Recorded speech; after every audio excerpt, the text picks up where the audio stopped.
Hello guys, and today we're going to be doing a simple mini project, and this is to test your knowledge that you have picked up from my videos. Now, today we want to create a simple object.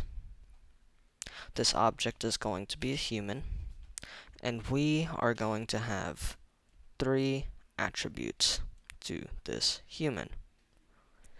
This human will have a name, a width, and a height. We want to use getters and setters. We want to use scanners in order to scan what we type in and see if we are asking for a certain attribute. So, let's get into it. So we can delete this, and we can delete this from our last video, and all we are left with is the stuff from the episode where we learned how to use constructors.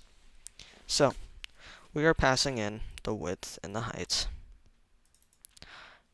and we want to put in some getters and setters. So let's get the name and set the name and also the width and the height. So we can do public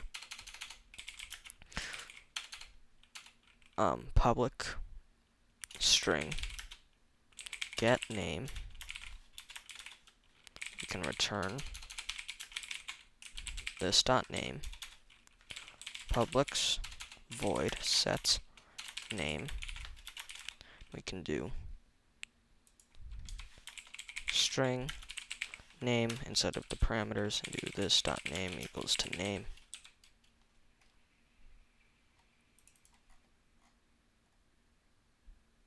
Why is this giving me an error?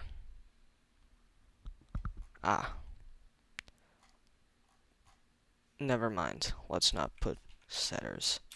Let's just put getters. Public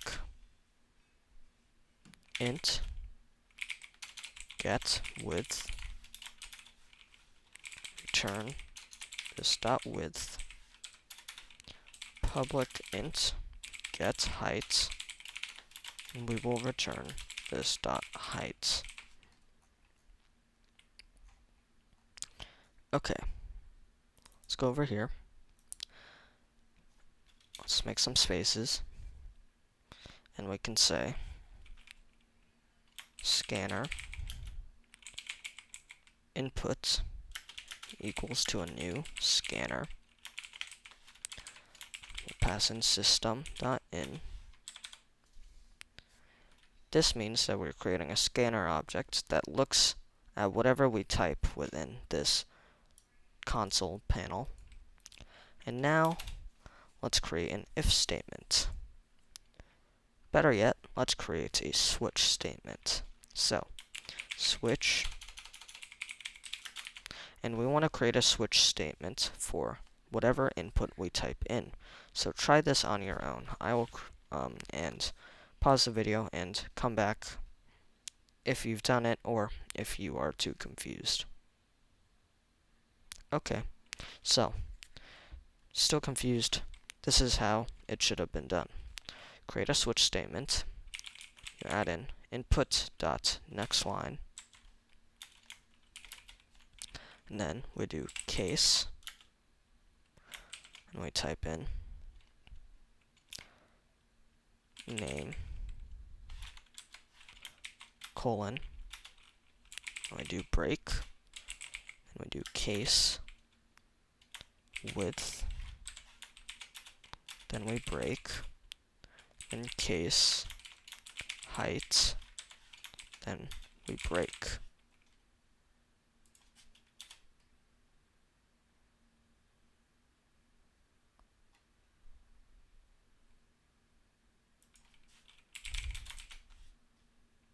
Okay, so now that we've made the switch statement, what does it do? Well, we create this new object, and then we create a scanner object, and this basically says if the word that we put into the chat, or not the chat, the word that we put into the console is name, then we do a specific action, If it's width, then we do a different action. Action. If it's height, then we perform a different action. So let's start with the name. Let's just say bob.getName so that we can get the name. We print out bob.getName. Same thing here. We can say bob.getWidth. This we put bob.getHeight. So now let's run this. And if we type in name, it'll print out Bob. Now let's actually add a default, and just add a break, and we can say, please enter a valid request. So let's run this. If we type in whatever the hell we want in the console and press enter, it'll say, please enter a valid request. Let's run this again. However, if we type in name, it'll print out Bob. If we type in width, it'll print out 30, because if you remember, these are the values that we set in the constructor. Passed in through the constructor. So one thing I forgot to mention in the previous video is that the constructor is basically parameters. It's basically a method that can be, you know what? No, ignore what I just said. I explained it very well in the other video. So yeah, don't want to confuse you anymore. That's our little mini project. We simply have a human that we created, and then we just get the name, the width, and the height depending on what we request. And we get the name and the width and the height via getters that we learned about. One thing I forgot to mention is that return doesn't only mean you are returning something. It can also mean that you are stopping and you are not running any of the code below. That's it. So, thank you for watching. Hope to see you in the next video. Goodbye.